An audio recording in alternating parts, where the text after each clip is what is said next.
Hey, welcome to a viewer's request on Hoegaarden versus Erdinger.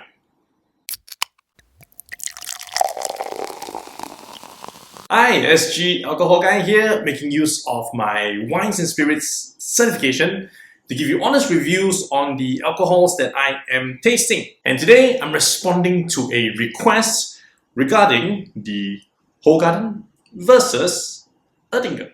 So I've previously compared the Hoegaarden with the Edelweiss, and I'll do another comparison of Edelweiss versus Erdinger shortly.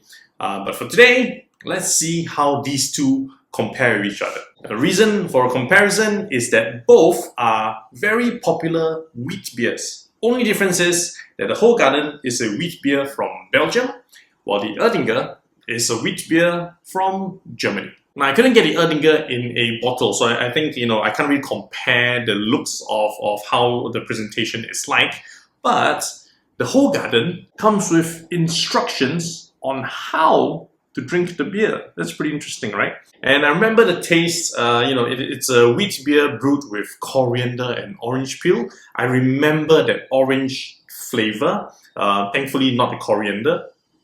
So let's see, whether this still holds up. The Erdinger, on the other hand, Erdinger wheat beer, the wheat beer, very nice solid looking can with a lot of different languages at the back. Now, in terms of alcohol contents, both are relatively similar.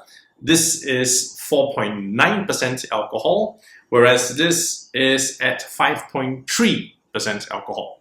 Now, price-wise, both are very similarly priced in the sense that I got 4 of each at 18 Singapore dollars.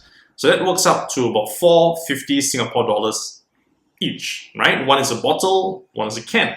The only difference is that for the Hoegaarden at $4.50 per bottle, this is a 330 ml bottle. Whereas for the Erdinger, as you can see, well, it's 500 ml.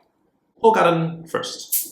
So the instructions of the Hoegaarden is pretty simple. I have to chill it. It is chilled. I pour out 2/3, swirl the bottle, and then top it off. It's not a proper glass that I'm using, but I wanted to use the same type of glass to show the color comparison. So I pour 2/3 of the bottle, swirl the balance, and top it off. And I can smell that orangey scent. And now, Erdinger.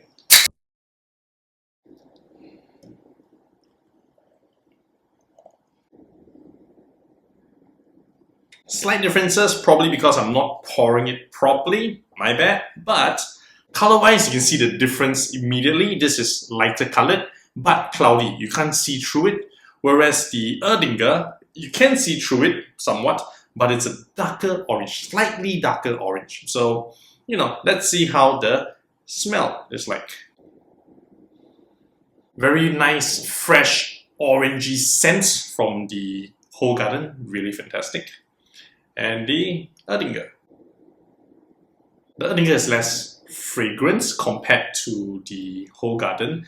Maybe because the Hoegaarden has an orangey freshness. This Erdinger, however, has very standard wheat beer scent. So scent-wise, Hoegaarden wins. Taste test. Now, as with all comparison tests, I have a shot of water to cleanse my tongue. So let's start with the Erdinger.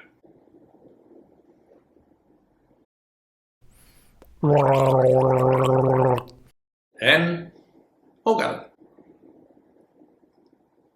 Okay, so to compare, scent-wise, Hoegaarden wins versus the more plain Erdinger beer. And taste-wise, because when you're drinking it, the scent flows into your nose as well, the Hoegaarden appears to be a lot more flavorful. And the reality is that it is more flavorful because it's multi-tiered. The fragrance through your nose, through your mouth, gels together. It sort of mixes in and comes down smoothly.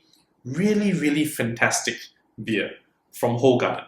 Now, the Erdinger gives me a lighter wheat beer feel. It's a very good beer, but it's like a very strong lager beer.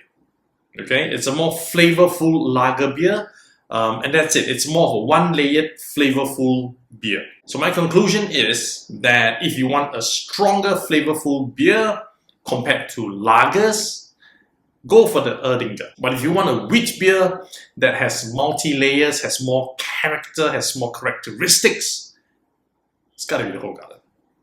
Hey, thanks for watching this video. I hope you enjoyed it. If you have, please help me click on the like button and do subscribe to my channel if you haven't already.